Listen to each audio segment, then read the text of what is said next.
Depois eu tive a chance de abrir a Apple no Brasil. Depois de alguns anos na Apple, eu tive a chance de abrir a Amazon no Brasil. E mais recente, tocando o lado de investimento no SoftBank.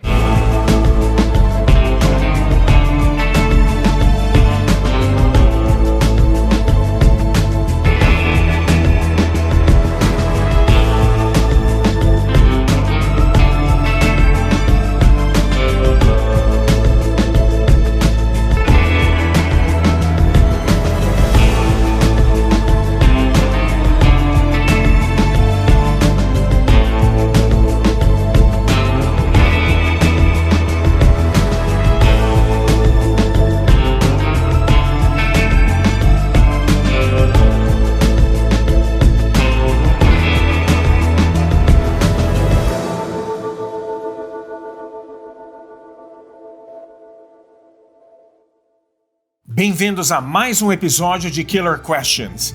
Eu sou seu anfitrião, Sérgio Averbach. E eu sou Stephanie Averbach. Convido você a conhecer um entrevistado que compartilhou conosco uma verdadeira história de coragem e inteligência afiada.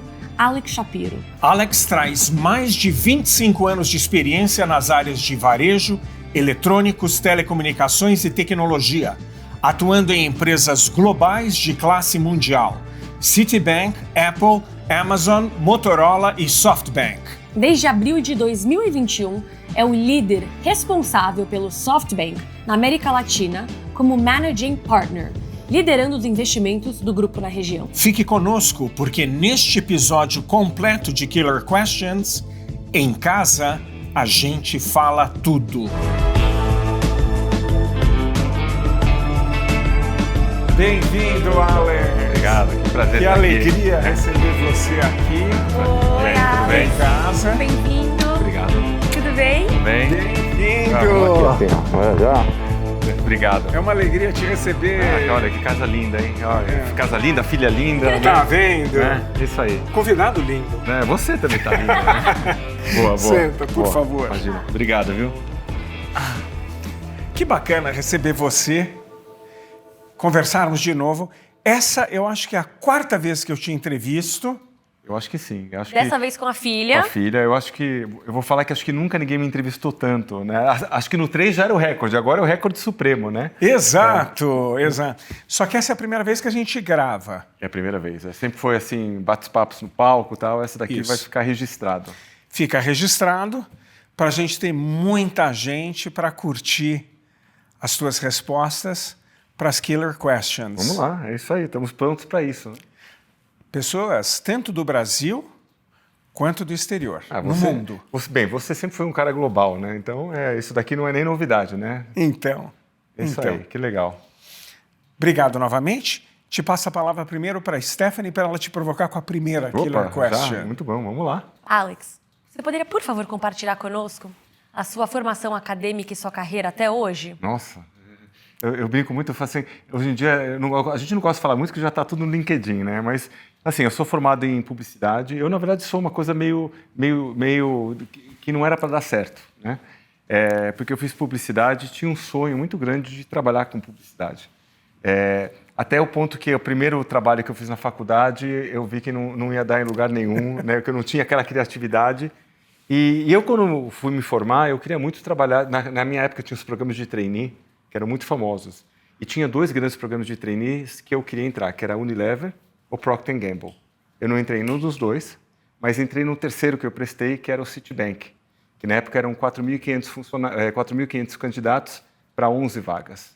Eu acabei entrando e então comecei minha carreira no mercado financeiro. Então, uma coisa completamente... Imagina um publicitário, né? Entrando no mercado financeiro e comecei na área de leasing. Né? Então, fazendo leasing para avião, né? Sale leaseback, você comprava a fábrica para dar financiamento para as empresas. E foi maravilhoso, foi uma grande escola, né? Porque eu fui treinado por 18 meses, aí passando pelo banco todo, e acabei indo tesouraria.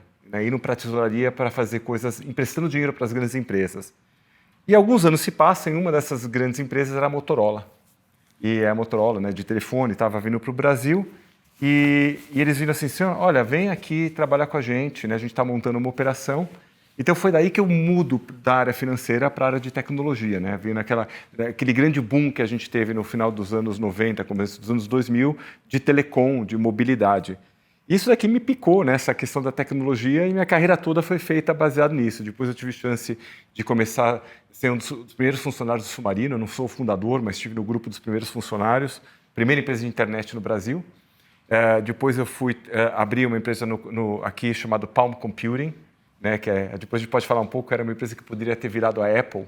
Era, né? O Palm Pilot, era o principal Pilot, produto, né? Não era? Tinha o hardware, tinha uma loja de aplicativos, tinha um sistema operacional, era um produto de desejo, né? Mas depois a gente conta um pouco, né? A empresa acabou não dando certo, fiquei 5 anos lá.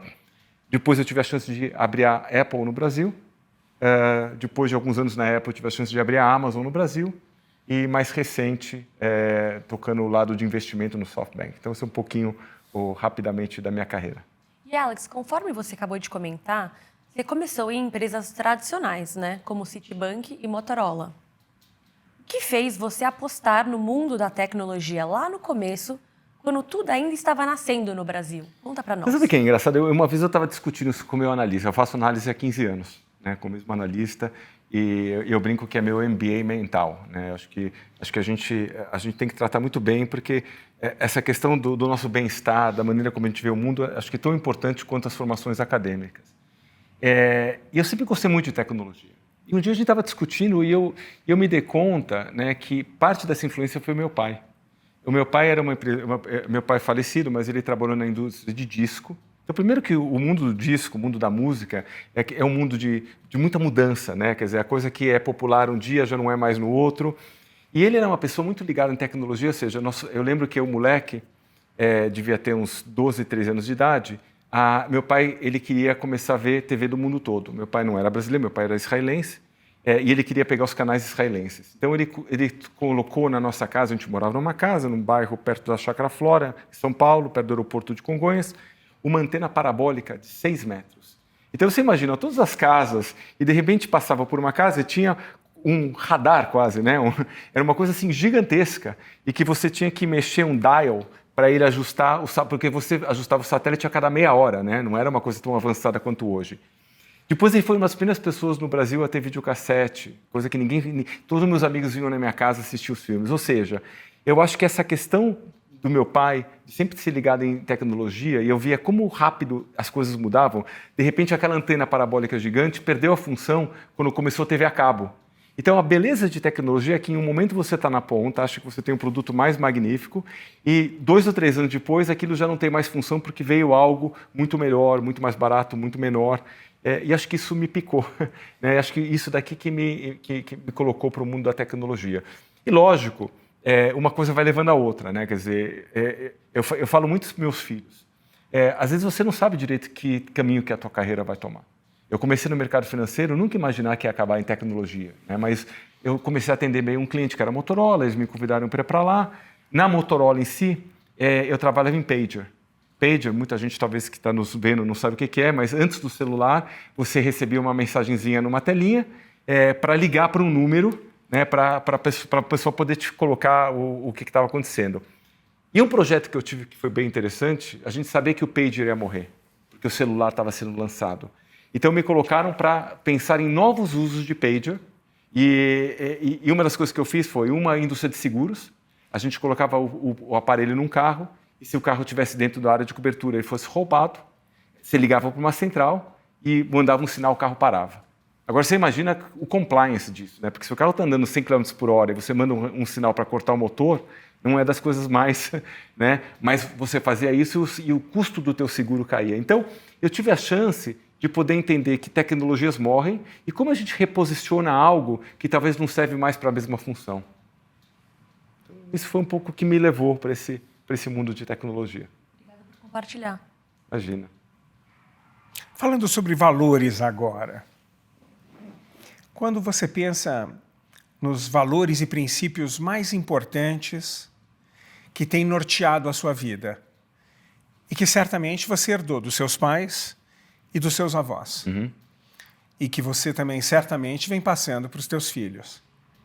Quais são esses valores, Alex, que têm sido os mais importantes ao longo da sua vida e que serviram de bússola para você saber o norte para onde seguir? Acho que tem vários, né? Acho que primeiro, eu sei que é muito básico a gente falar de ética, mas eu acho que a ética para mim é muito mais na questão do trust. O que quer dizer o trust? Trust é algo extremamente importante que a gente constrói a vida toda, mas a gente pode perder em segundos. Então a gente tem que ficar muito atento a isso. Eu acho que sim. E o trust para mim, na verdade, é você ser natural, você ser verdadeiro, é você falar o que pensa. Eu acho que nessas relações humanas, acho que isso é muito importante. Acho que é uma coisa. A segunda coisa que eu sempre acreditei, under promise, over delivery, né? Que é assim, eu nunca falei algo que eu não tinha certeza que eu podia entregar, né? Então acho que isso não só no trabalho, né? Na família, no dia a dia, acho que isso é extremamente importante e que de certa forma está relacionado com trust, né? Que se alguém te pede alguma coisa, você vai lá e entrega. Eu acho que isso você pegou do teu pai? De onde veio? Uma boa pergunta, da onde eu peguei. Eu sou uma pessoa muito observadora, né? Aliás, eu falei isso recentemente, só para fazer um parênteses, eu tenho uma lista hoje que já deve ter perto de 50 pessoas. Eu monto uma lista das pessoas extraordinárias que passaram pela minha vida. E às vezes eu olho para essa lista para me lembrar do porquê que elas são extraordinárias. E a gente pensa em pessoas extraordinárias, não estou falando só do mundo de business. Por exemplo, essa lista inclui um professor que eu tive no primário, essa lista inclui uma moça maravilhosa que trabalhou na minha casa, né, que ela era uma pessoa, eu acho assim, completamente fora da curva, e ela fez uma coisa, ela criou o filho de uma maneira completamente diferente. Então, eu talvez sempre fui observando e tentando pegar coisas de pessoas diferentes e falar, isso aqui acho legal para a minha vida, né? Mas vou criar essa lista. Olha, adorei a ideia. Ela é fantástica. É uma lista simples, com nomes. E não que eu acesse e ligue para as pessoas, mas eu me lembro de coisas, olhando para a pessoa, olhando o nome, e falo, puxa, isso aqui é importante eu me lembrar. Mas você não escreve na lista a mensagem que você aprendeu da pessoa? Não, só o nome da pessoa. Só o nome. Só o nome da pessoa. E você lembra as 50 pessoas? Eu lembro exatamente o porquê. Né? É bem interessante isso. A terceira coisa que eu acho que, né, a gente falou um pouco de trust, falou um pouco de under promise, over deliver, e acho que tem uma terceira coisa que é uma coisa minha, e aí eu sei de quem eu peguei, já te falo, é educação. Mas a educação, não a educação formal da faculdade, da academia, a curiosidade, eu sempre fui muito curioso, né? Até demais. Desde o fato de brinquedos que eu ganhava, né, quando era moleque, eu abria para entender o que tinha dentro. Nem sempre eu conseguia fechar da mesma maneira como eu abri, né? Mas eu sempre tive muita... Por exemplo, eu lembro na época de faculdade, eu lia muita coisa que não tinha nada a ver com o que os professores davam de livros, né? Porque falava um tema, eu ia lá e pegava alguma coisa correlata. Então, eu acho que esse fato de sempre estar tentando entender o mundo, né? E não só... Por exemplo, hoje eu amo ler.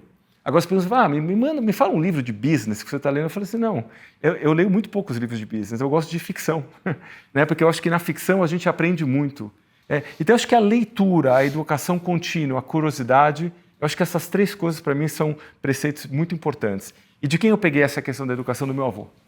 Meu avô, fugindo da guerra na Alemanha, ele vai para o Uruguai, ou seja, meu avô era um poliglota que falava 5 línguas, sem nunca ter estudado, era uma pessoa extremamente inteligente, e uma das coisas que me chamava muita atenção, quando eu ia na casa dele, era a estante de livros.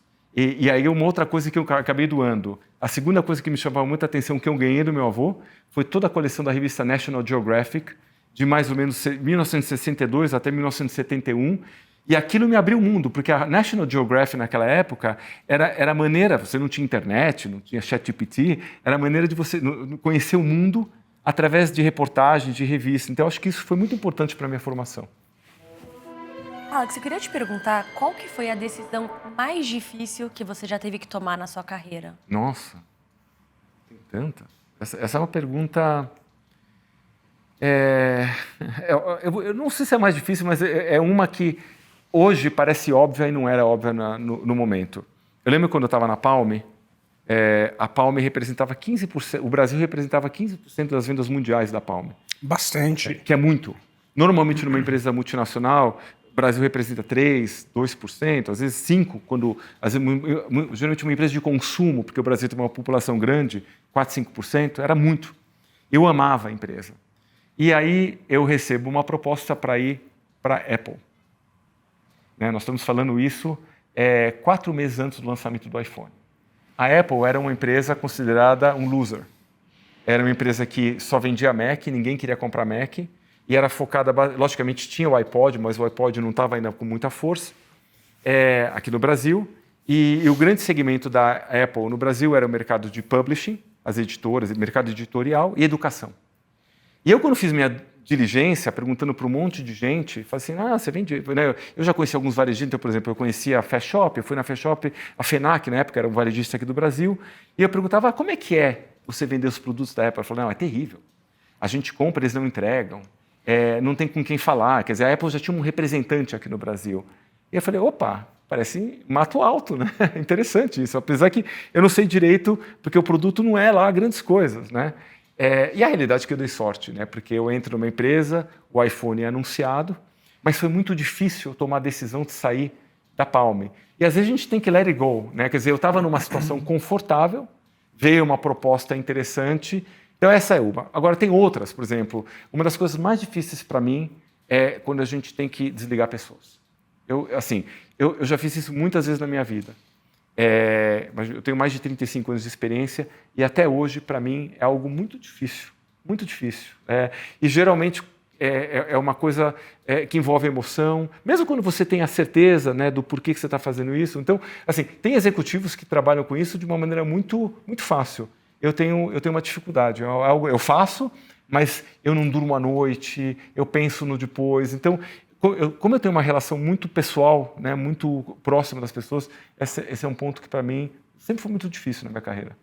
E tem alguma base, alguma sacada que você usa para fazer o desligamento de uma maneira digna, elevada, e a pessoa sair bem, ela não sair se sentindo mal para baixo? Perfeito. Acho que a gente tem dois casos, né? O caso sempre mais fácil é aquele que você teve algum problema ético, e aí eu faço isso né, com muita tranquilidade. Mas quando não é o problema ético, quando são outros motivos, a fórmula é muito fácil, né? Eu me coloco no sapato da outra pessoa. Aliás, acho que para tudo na vida a gente tem que fazer isso. Eu me coloco no sapato.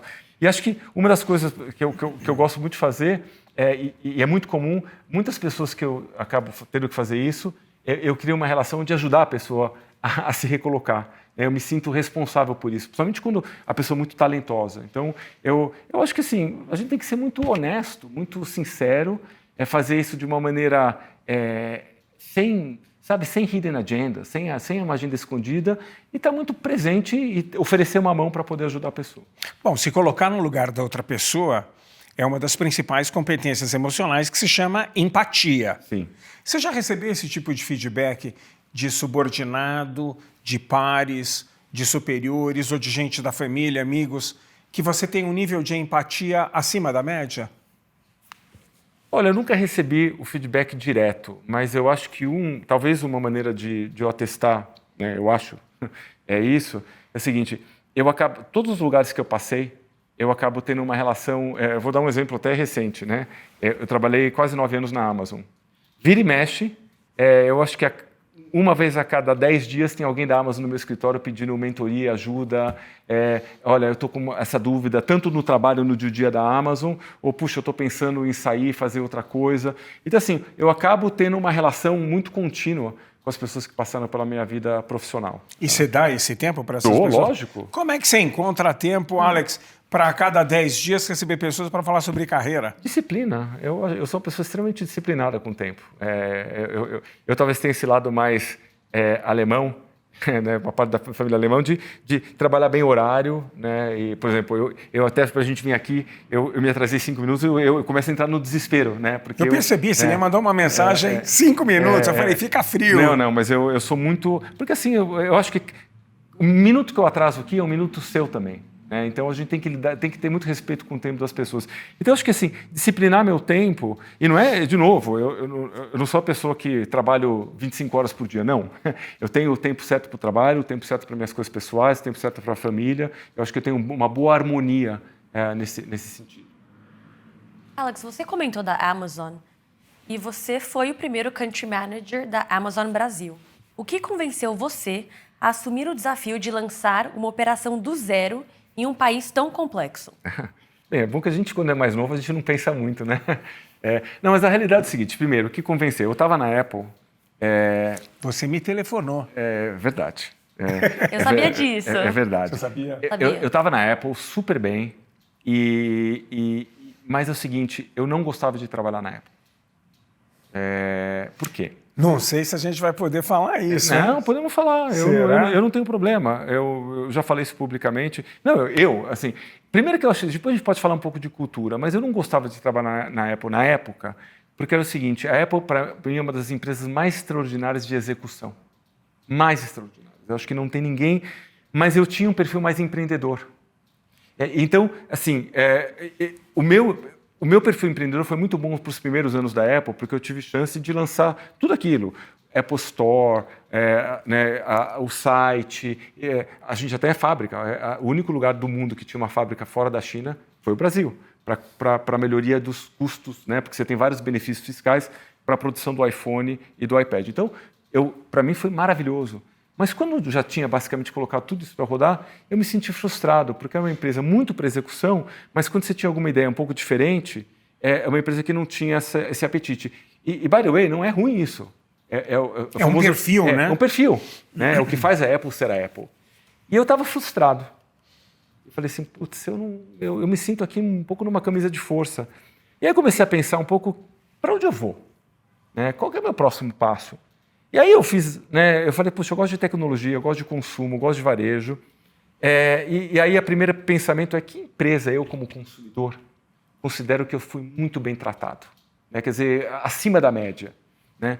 E eu pensei, puxa, a Amazon. A Amazon é uma empresa que toda vez que eu tinha um problema com o produto, eu ligava, eles me devolviam dinheiro, não me perguntavam por quê. Né? É uma empresa que estava crescendo muito. E eu falei assim, puxa, por que eles não estão no Brasil? E aí, eu lembro que a gente se falou, né? Teu pai foi um mentor muito importante naquele momento. Não, e foi porque as pessoas... Aliás, quando eu pedi demissão da Apple, eu tenho isso guardado até hoje, eu tenho guardado mesmo. Eu recebi pelo menos uns 80, 90 e-mails internos, todo mundo falando que eu era louco. Porque é o seguinte, a Apple, e acho que isso é muito comum nas culturas fortes, elas funcionam quase como religião. Então, assim, uma pessoa que sai, quer dizer, a pessoa que abandona a religião, fala assim, não, mas espera um pouquinho, o que tem de errado aqui? Por que você está mudando de religião? Por que você não acredita nisso? E foi bem interessante. E pessoas falaram, não, mas você é louco de ir para essa empresa. Né? Então, sim, o fato de eu ter ido para lá, primeiro, né, essa história eu já contei algumas vezes, e aí eu não conhecia ninguém na Amazon. E eu falei, vou mandar um e-mail para o Jeff Bezos, que é o fundador da Amazon, o e-mail dele era conhecido, jeff@amazon.com. Mas na hora eu falei assim, putz, se eu mandar esse e-mail para ele, não vai me dar bola, porque ele deve receber muito e-mail. E aí eu descobri quem era a segunda pessoa mais importante da Amazon no mundo. O nome dele é Diego Piacentini, não está mais lá. Eu falei assim, vou mandar um e-mail para o Diego. Logicamente, eu não tinha o e-mail dele e tentei todas as variáveis, né? Nome, sobrenome, nome, ponto, sobrenome. Só sabia que era @Amazon, né? Mandei. Falando um pouco, né, e o e-mail até foi um pouco arrogante. Eu falei assim, olha, eu não entendo porque a Amazon não está no Brasil. Você não quer fazer um joint venture? Né? Quer dizer, eu era um garoto de 30 e poucos anos. Né? Eu falei assim, olha, mas também podemos ver, né, eu posso ajudar vocês a abrir o escritório aqui no Brasil. Né? Ainda bem que ele não falou que vamos fazer um joint venture, porque eu não sei se eu ia conseguir acompanhar, né, naquela época. Mas a realidade foi que ele me chamou para Seattle, onde é a sede da empresa. Né, passei lá 2, 3 dias entrevistando com todo mundo e me deram a oportunidade de começar do zero. Né, fui funcionário número 1, né, na Amazon, na parte de varejo. Então, assim, a realidade é que eu estava insatisfeito no lugar, mas eu também queria o desafio de poder fazer algo do zero. Né, então, foi daí que tudo isso aconteceu. E se você tivesse que definir em uma frase o legado da Amazon Brasil sob a sua gestão, qual que seria? Com certeza é o time e a cultura. Eu acho que a Amazon, assim como a Apple, é uma cultura muito forte. E assim, os primeiros meses eu sofri muito, porque me mandaram para Seattle e eu era o primeiro funcionário, mas eu sofri porque eu entendi que eu precisava entender rapidamente a cultura da empresa para poder contratar pessoas baseadas, né? Um pouco do exemplo que eu usei na Apple antes. Não é que a Apple era uma empresa ruim, é que havia uma dissonância entre o meu perfil e o perfil da empresa naquele momento. Né? Então, eu falei, puxa, para ter sucesso na Amazon, precisa ser pessoas que efetivamente vão conseguir navegar nessa cultura que, aliás, eu brinco, eu falo o seguinte, se eu coloco a Amazon do lado da Apple, são culturas completamente antagônicas.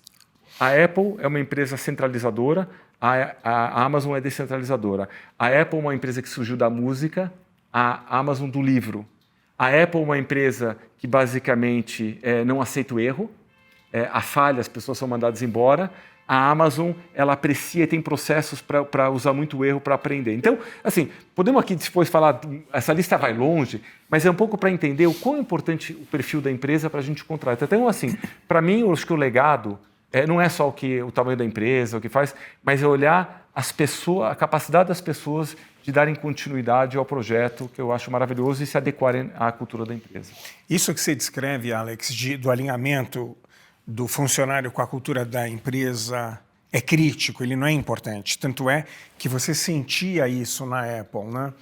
Eu, quando saí de uma empresa com uma determinada cultura, que era uma cultura europeia, com uma visão de longo prazo muito diferente, e entrei numa empresa de cultura americana, muito voltada para o trimestre, para o resultado imediato, um dia eu tive uma reunião com o meu chefe, que era o CEO mundial, e ele me falou, interessante, Sérgio, como a sua cultura, o seu estilo é muito diferente do nosso. Essa mensagem é muito forte, muito né? Muito forte, muito, né? É uma coisa... Para um bom entendedor, meia palavra basta. Exatamente, né? Então, aí, você tem que pensar, ou vai dar certo e eu vou me adaptar, porque você não muda a cultura da organização por uma pessoa, mesmo que seja o presidente da empresa. Então, ou você se adapta e aprende a viver esse jogo com uma certa tranquilidade, utilizando as suas habilidades, ou é melhor você sair. Aí eu recebi um telefonema da diretora mundial de recursos humanos, de uma maneira com um discurso muito positivo. Sérgio, estamos muito felizes com você, você está indo muito bem, nós queremos investir no seu desenvolvimento e convidar você para um programa de coaching. Eu aceitei na hora, está na cara. Está na cara, né? É melhor aproveitar esse investimento e que dê certo. Sim. E com perseverança é possível a gente se adaptar a uma nova cultura, mas não é fácil. Não é fácil. É bastante difícil. Eu acho que isso não é só nas empresas, isso em relacionamento, né? Às vezes você está num relacionamento muito longo com alguém e você muda, as coisas vão mudar também, né? Onde a pessoa coloca a escova de dente, a pasta, os restaurantes, o que é, o que você pode falar, o que você não pode falar. Acho que a adaptabilidade do ser humano nesse ponto é maravilhosa. Agora, eu acho que tem os dois pontos. Você se adapta a uma outra cultura que também tem a ver com teus princípios. Quando não tem a ver com teus princípios, é muito mais difícil. Sim. Tá certo? Né? Sim. Então, sim. Eu acho que isso funciona para relações, isso funciona para quando você vai viver num outro país, né? Porque o país não vai mudar. Você que tem que se adequar. Exatamente. Né? É isso, concordo. Agora, falando de opostos, indo para o outro extremo. Quando a gente pensa, Alex, agora em 3 dimensões-chave. Valores, posturas e visão de vida, que tem a ver tudo isso com comportamentos. Né? Comportamentos são os indicadores disso. Quais são 2 ou 3 questões que você seja absolutamente contra e que você desaprova totalmente nessas 3 dimensões? Valores ou posturas ou visão de vida? Contra em que sentido? Vai um pouquinho mais a fundo na tua pergunta, só para entender. Que você desaprova totalmente porque não refletem os teus próprios valores, porque você acha imoral ou antiético, ou contraria a sua visão de vida. Entendi. Então, se você estiver num ambiente assim, ou se você tiver um funcionário com essas características, você não vai aceitar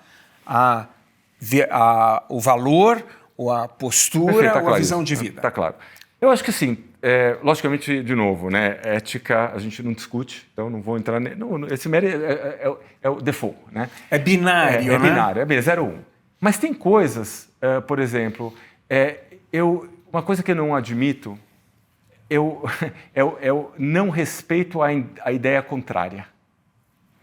Eu adoro o debate. E assim, uma das coisas que a gente vive, acho que podemos falar um pouco de mídia social, mas acho que um dos grandes problemas de mídia social hoje é que o algoritmo favorece o que você quer ver. tá certo? Então você fica um pouco mais cego a entender o outro lado. E eu acho que isso é um grande problema que eu não gosto muito, né? Ou seja, tem duas coisas. Pessoas que não dão espaço para uma visão, o famoso the contrarian, né? E o contrarian não é, porque eu sou... Assim, se você não concorda, me diz o porquê, traz fatos, traz dados, vamos discutir.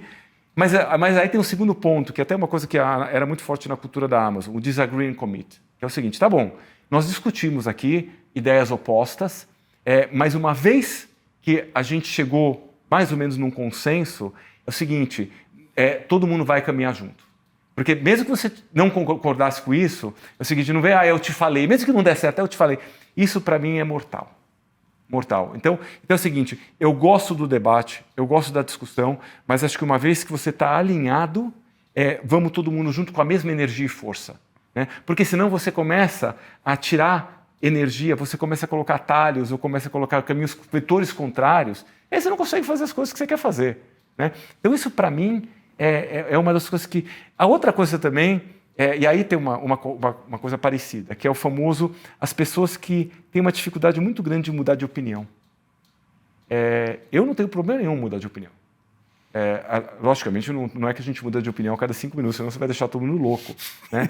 Mas eu acho que quando você tem dados novos, fatos novos que te fazem refletir, porque senão vira uma coisa muito... Acho que o ser humano tem uma questão que é o seguinte, a gente sempre tem uma tendência a tomar decisões mais fáceis. Né? Então, você sempre vai... O teu cérebro trabalha em atalhos, né? Ele vai sempre no caminho mais fácil. Às vezes você tem que sair daquilo e falar, não, pera, deixa eu pensar o outro lado, deixa eu refletir, deixa eu escutar, deixa eu ver... Porque é primitivo, né? A gente, na verdade, isso aqui é uma questão da evolução humana, né? Quer dizer, quando você viu um leão há 5.000 anos atrás, ou qualquer outra besta, né? Corre. Então você tá wired, né? O teu cérebro tá ligado para tomar as decisões mais rápidas de sobrevivência. Então, isso para mim, de pessoas que não têm a capacidade de mudar nunca de opinião, me incomodam muito. Né? No mínimo, escutar e debater. Né? Pode até ser que ela não mude de opinião. Então, acho que são pontos para mim que pegam bastante. Outra coisa que eu acho, né, tem esse debate hoje muito forte, home office, não home office. Eu vou usar só isso como exemplo. E vira e mexe, eu tenho posições que eu vou mudando. Né? Tem horas que eu sou old school e sou contra, tem horas que eu entendo que faz sentido. Mas me incomoda muito as pessoas que não estão committed, as pessoas que efetivamente fazem corpo mole. E não estou falando só do mundo empresarial, tá? Estou falando também das coisas do esporte que a gente faz, a maneira como a gente está com a família, às vezes quando a gente vai viajar. Então, acho que isso é importante, sabe? Você tem que estar, uma vez que você decide quitar, você tem que estar de corpo e alma. É um pouco isso. Bárbaro. Se você tivesse uma varinha mágica, Alex, poder mágico ilimitado para fazer a diferença no mundo, mas você só pode escolher 3 coisas, 3 ações, 3 eventos, 3 mudanças. Assim. Pode ir? Quais são? Aliás, eu vou falar uma que meu filho respondeu quando ele entrou na GV. Eu voltaria no tempo e, basicamente, faria com que Hitler não existisse. Acho que essa é a primeira. A segunda, eu daria uma capacidade de educação totalmente democrática e livre para, basicamente, quem quiser ter no mundo todo, que eu acho que esse é um grande problema que a gente tem. Educação é uma das coisas que eu mais gosto de gastar meu tempo fora do meu trabalho. Educação no mundo. Educação no mundo. E terceira? Terceira, eu gostaria que todo mundo pudesse... um tema que me chamou muita atenção hoje é longevidade. Né? Mas eu acho o seguinte, viver mais sem qualidade de vida, eu acho que é uma coisa muito ruim. Então, eu acho que a gente tem um debate hoje sobre lifespan e health span, que é você vive mais, mas vive com qualidade. Esse é um tema que me preocupa muito. Então, digamos o seguinte, todo mundo que tivesse acima de 70 anos tivesse uma capacidade econômica de poder ter os últimos anos de vida com muita qualidade. Obrigado. Agora a gente vai fazer um ping-pong final. Uhum. A gente se inspira em Bernardo Pivot. Primeira pergunta. Qual som ou ruído que você mais ama? Música eletrônica.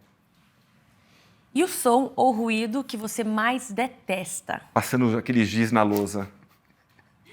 Qual que é o seu palavrão preferido, Alex? Puta que pariu. Qual o elemento da natureza que você mais ama? Pisar na grama. Qual profissão... Descalço. Descalço. Qual profissão diferente da sua você definitivamente não gostaria de ter seguido? Nossa, isso aqui é difícil. Eu acho que eu não seria um bom advogado. Acho que eu ficaria muito estressado. Muito. Eu carregaria os casos de uma maneira... Eu não dormiria à noite. E olha essa pergunta que é um contraponto dessa. Se você tivesse a oportunidade mágica, Alex, de escolher sua profissão tão cedo e tão jovem quanto possível, e a probabilidade de ser absolutamente bem-sucedido, o melhor dos melhores, número 1 no mundo, a probabilidade é 100%. Uhum. Qual seria? Que profissão seria? Eu acho que seria o publicitário que eu não consegui ser, né? Eu vou contar rapidamente aqui eu lembro que eu fiz a Sadia veio para a gente fazer uma propaganda e eu sempre tive a mente um pouco mais talvez avançada nesse sentido, e a minha propaganda eram croquetes da Sadia, e aí era uma campanha para o Natal. Então eu resolvi colocar vários croquetes e chapeuzinho de Natal, assim, e com um cachecol, e falei, nesse Natal agasalhe seu croquete. Talvez a geração hoje não vai entender, mas era uma coisa um pouco mais pesada nos anos 90, né, falar isso. Então, assim, eu não acho que não era... Quem sabe eu poderia ter sido um grande publicitário. Não voou essa... Não voou. Por isso, eu me toquei que meu negócio era tecnologia. Quando você chegar na frente dos portões, cor de pérola, no paraíso, no céu, o que você gostaria de ouvir vindo de Deus? Você, olha, isso é real. Isso existe. Eu sou um pouco cético, né, sobre essa questão de vida após a morte. Então, acho que o fato de ir lá, alguém precisa me dar uma beliscada e falar, olha, isso daqui existe, você está aqui mesmo, e agora eu não sei o que a gente vai fazer para a eternidade, né? Porque aí precisa pensar, né? O que você vai fazer com tudo isso aqui, que você tem consciência que você é eterno. Para fecharmos, uma última palavra e um último pensamento. Eu acho que a última palavra é paz de espírito. Acho que a gente está vivendo um mundo hoje tão complicado, né? Que se você tem paz de espírito, eu acho que se todo mundo tivesse paz de espírito, a gente estaria num mundo bem melhor. Acho que é isso. Que alegria te receber hoje, Alex. Obrigado por participar, estar conosco nessa iniciativa. Muito obrigada. O prazer é todo meu, né? Sempre gostoso, né? Um bate-papo com amigos. Senhoras e senhores, diretamente de São Paulo, Brasil, Alex Shapiro, especialmente para Killer Questions. Estamos todos aqui. Confiança construída em anos e destruída em segundos. Ela nasce do que é mais simples e difícil. Ser verdadeiro, ser natural, falar o que pensa. Uma vez que você decide estar, você tem que estar de corpo e alma. Presença não é estar no lugar, é estar por inteiro.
you step, don't wanna cross me, no, no. They try to wrestle me down, but I'm the bigger man. My time is coming around and I got big plans.